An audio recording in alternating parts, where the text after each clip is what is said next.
Science of being productive. In this video, we're gonna go over everything you need to know to be the most productive as possible, to become the most productive person in the room.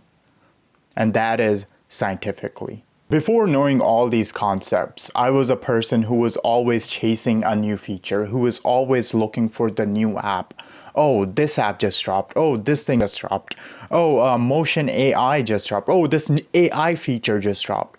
Oh, this new shiny thing just came in. Oh, maybe I just need to go back to my Apple's reminder. Maybe that will magically change my daily routine. Or maybe this alarm clock, or maybe this alarm app will wake me up at exact time I need to be up. Maybe this thing will change the rest of my life. To now, when I have built the foundation of productivity scientifically, I don't have to rely on outside factors. I don't have to rely on these apps. I don't have to rely on overworking myself. I don't have to rely on burning out. I don't have to worry about it anymore. I don't have to worry about if the work I am doing matters or does it not, because I know what I need to do. And I know that I'm getting stuff done one thing at a time. So if you want to become the person who gets stuff done, please subscribe and let's get into the meats and potatoes. Number one, willpower does not work. There was a study done where there were about 100 people and they gave them a task to do. After they've done the task, they got the results. What they saw was people who did the task with the habit they already had, for example, eating breakfast and doing this certain task while just right after doing their breakfast, versus the people who just were told to do a certain task. People who did a thing with a already pre-built habit, it took them 18 days to build this new task habit. And people who were told to just randomly do this habit, do this task, and build this habit, it took them 254 days on average. So relying on willpower does not work. What you need to do is pick out what you do on the daily basis. What is your identity? Things that are related to your identity. For example, my identity is making these videos. My identity is I take a shower in the morning. I brush my teeth. I eat breakfast. I go to work. And then I have connected my meditation to my work. When I go to work, most of the time I'm early, so I have about 15 minutes before I have to go in. What I do, pull out my phone, 3 minutes, meditation clock on, boom, done. Now it's part of my identity. I don't have to rely on willpower to do my meditation every day. If I had to rely on my willpower, first of all, I would not know where to put it. I would you always have 3 minutes. Do I put it right before I wake up? Do I do right when I'm sleeping? Do I do when I'm eating where do you even start? You're starting your new habit with a goddamn block. There's already challenges. But when you start your habit with already built habits, exactly when to start and when not to. Exactly when to do the thing and when not to. Number two, breaks are important. Breaks are needed. I know we are in this culture for some reason that work, even Qaeda-e-Azam, Pakistani people, they know. Even Qaeda-e-Azam, like come or just come. But that is not optimal for humans. Human bodies work in 2-hour sections. On the daily basis, we work on 2 hours sections. And that is called ultradian rhythm. It works, imagine a graph which goes low to high and then low.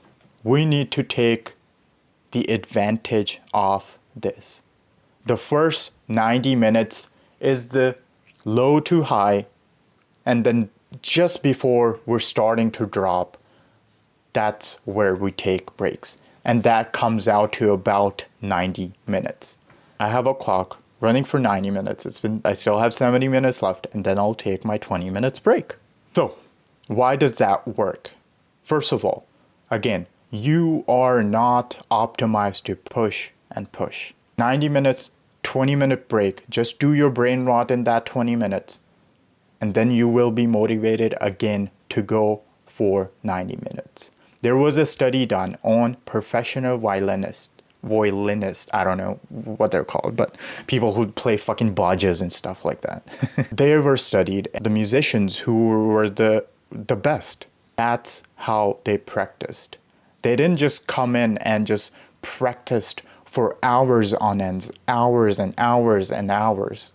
They took 90 minutes and they consciously practiced on a certain skill, on a certain task for specific amount of time, which comes to about 90 minutes, and then took 20 minutes breaks, intervals, during their practice. Those were the people who performed the best. Number 3, if it can't be measured, you shouldn't do it. There was a study done on if people are good enough to put deadlines and achieve them. And they found out, yes, that is true. If you have a deadline, people will eventually achieve it. But what they didn't realize that people who had vague deadlines a lot of us do not know how to put a deadline. What is the optimal time to do a certain thing? And being honest, I cannot tell you because every task has different amount of time that it needs. So I don't know what you're doing, but whatever that is, we need to put minimum amount of time allocation to that task so we get it done. If we put a vague deadline to a certain thing, I'll do it tomorrow. I'll do it by end of the night. I'll do it in this week. Those are the deadlines when people just forget, people move on, people don't achieve them. But when you have a deadline, which is 90 minutes, I need to get this specific task done in next 90 minutes. That's when they found out that people who put those deadlines actually did achieve them. And when those things are achieved, you need to write them down to see if the specific thing has been achieved and mark it done.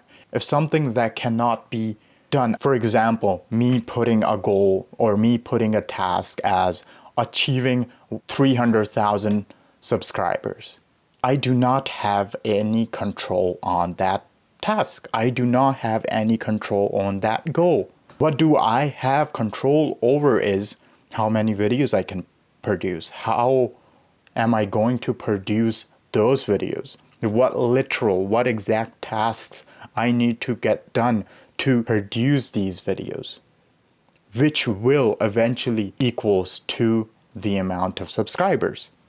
So if something cannot be measured or something that cannot be controlled directly by you, that should not be on your task list. Number 4, this hurt me when I read this. This hurt me when I was researching this, and I thought I was very good at it. I thought I was the exemption. I thought I was the special, but I'm not and you're not. Multitasking does not work. If you have 6 tabs open, if you have more than 1 tab open right now, it's a problem. You need to fix that right now. Ask yourself, why is it happening? Why do you need more than 1 tab? You are doing 1 task right now efficiently.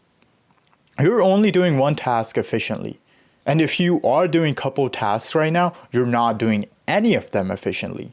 So ask yourself, is it really serving you? I used to have 8 tabs open. My YouTube studio, my Canva, my editing software, my dance store, my every little thing was already open, ready to go. And then I realized those were the things that distracted me. Every time I felt like there was a barrier in front of my task, I would get distracted about these tabs. Something would pop up and boom, now I'm looking at my stand school. Now I'm looking at my store and seeing, oh, am I getting sales? Oh, am I getting traffic? And then I would go on YouTube, and YouTube has these all flashy thumbnails. And then I'll be starting watching that video. Eventually I've wasted 3 hours of my day. Multitasking does not work. There was a study done on if multitasking or people who call themselves multitaskers are actually good at it. And they found out they were not good at any of that. They were not good at anything. Not at distractions, not at doing a thing efficiently, literally nothing at all. So if you want to become the most productive person, these are the foundations that you need to fix first before you go for the fancy app, before you go for the fancy feature, before you're bombarded with those AI ads and you just go and impulse buy those. You need to get your foundation right. And if you don't, you will stay mediocre, you will stay in the NPC role, you will stay in the rat race, you will stay on the wheel, just churning and churning, and these companies will be milking you for every cent you got, and you will be chasing the new shiny thing for the rest of your life. And we don't do that. The other people there, they can do whatever they want. But here we want to get stuff done. We want to get this thing done, whatever we are doing, whatever we have tasked for, whatever our purpose is, whatever we were put on this earth for, we need to get that done. They rely on us. Those people who are going after every shiny thing, they have no idea about the foundations of this. They don't have this info. So I want you to subscribe. I want you to like the video. And I will see you next time. Thank you very much. Kisses always.